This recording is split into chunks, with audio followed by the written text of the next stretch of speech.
Olá pessoal, que tal fazermos um estudo bíblico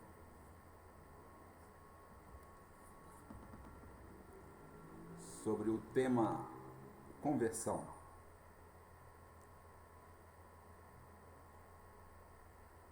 Iniciando aí, nós podemos definir a palavra conversão como sendo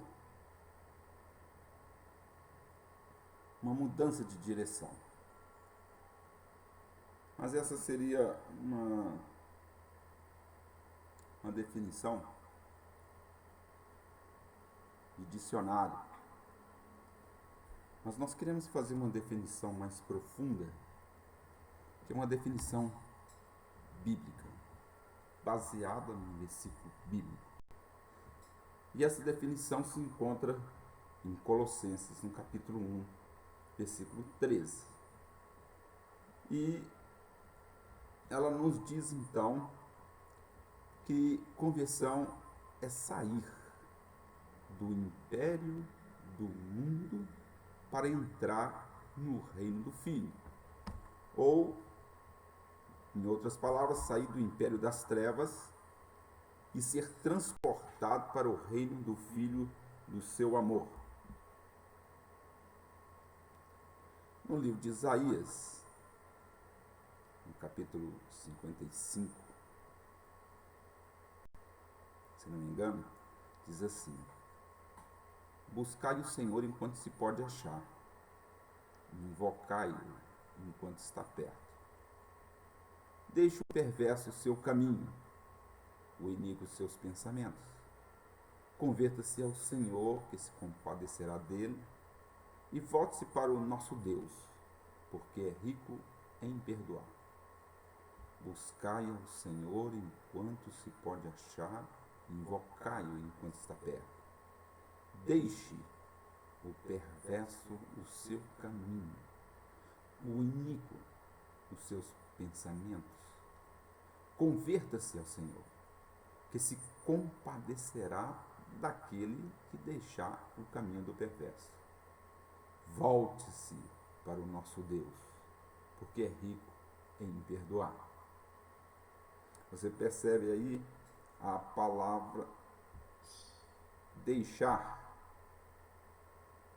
E esta palavra deixar, ela tem mesmo significado da palavra se transportar, no versículo Colossenses 1, 13.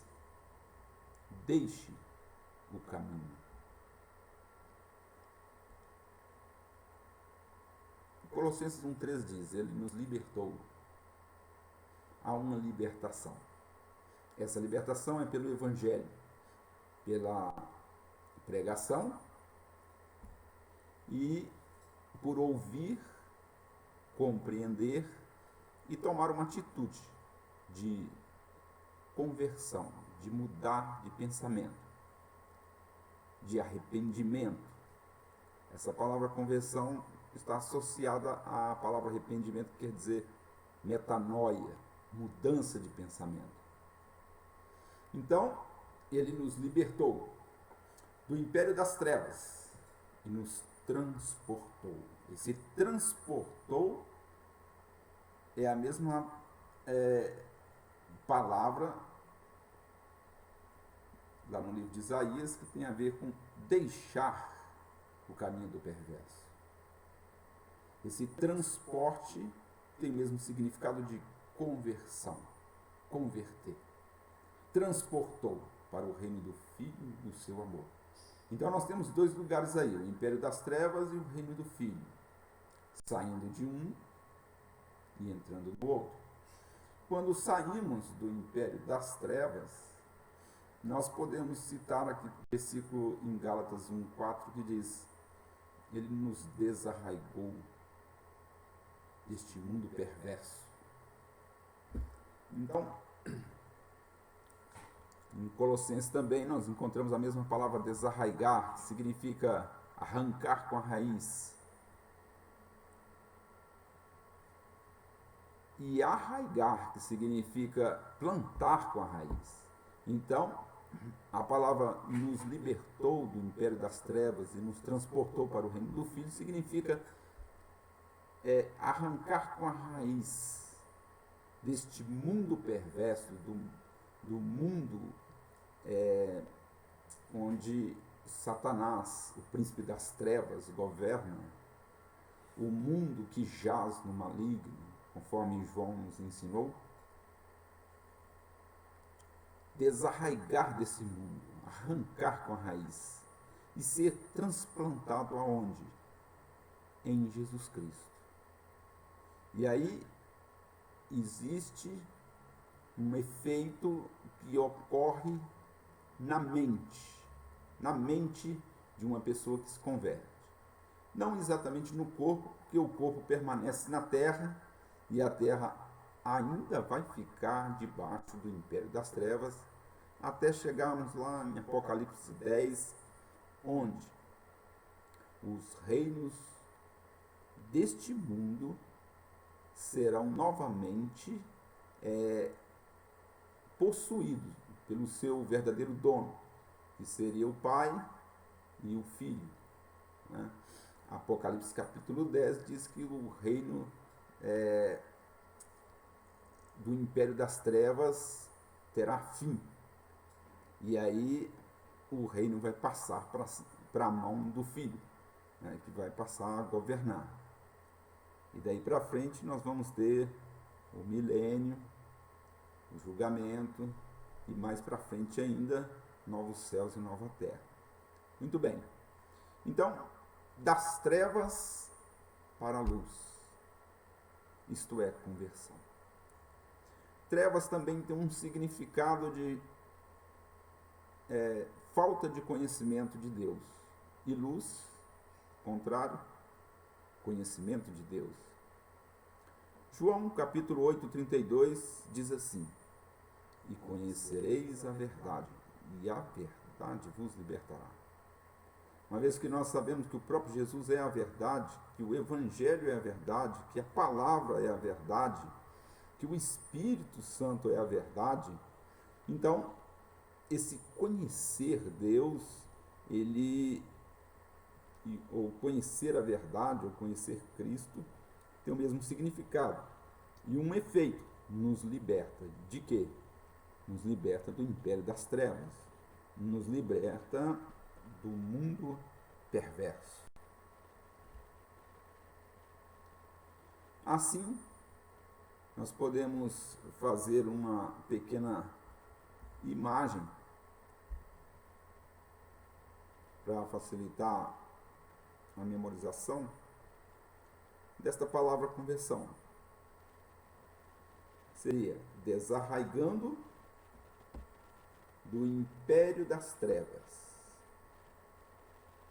que é exatamente o mundo que jaz no maligno, e sendo transportado para o reino do Filho. Isso está em Colossenses 1,13.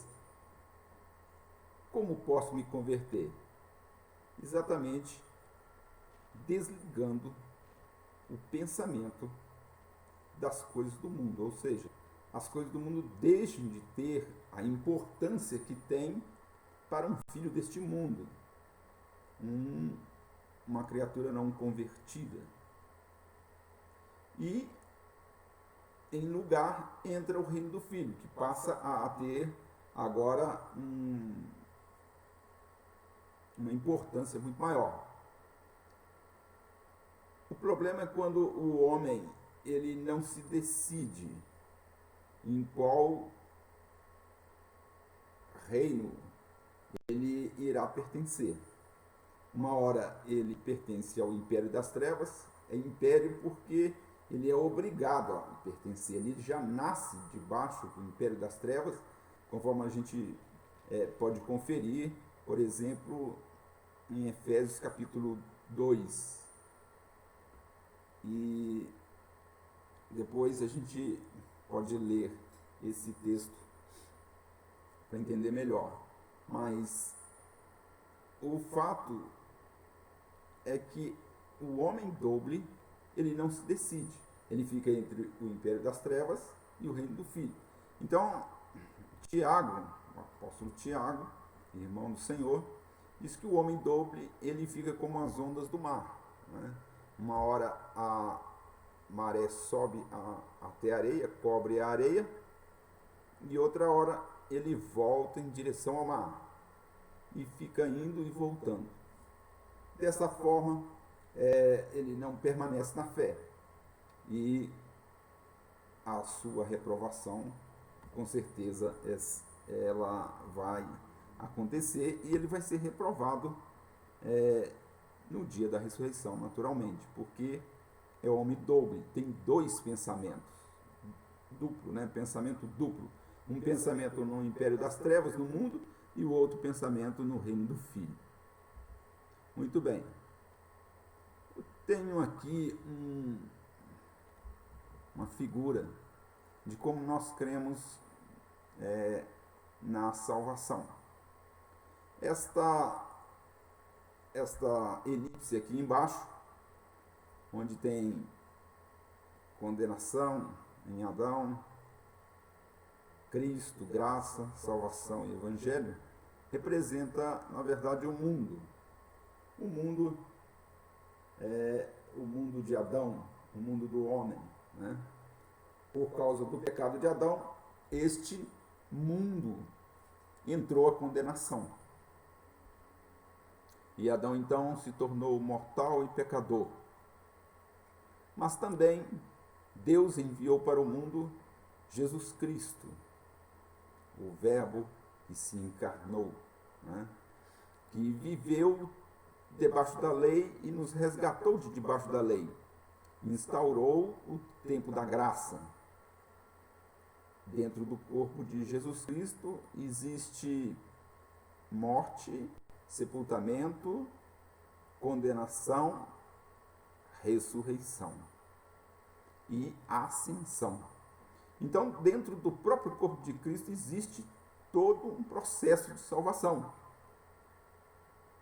Anteriormente à ressurreição da igreja, onde acontecerá a salvação para todos os homens. Mas Deus fez uma salvação em Cristo Jesus anterior à ressurreição da igreja. E dessa forma, por meio do Evangelho, nós participamos dessa graça. Então, em Gálatas, no capítulo 3, versículo 26, nós encontramos que por meio da graça,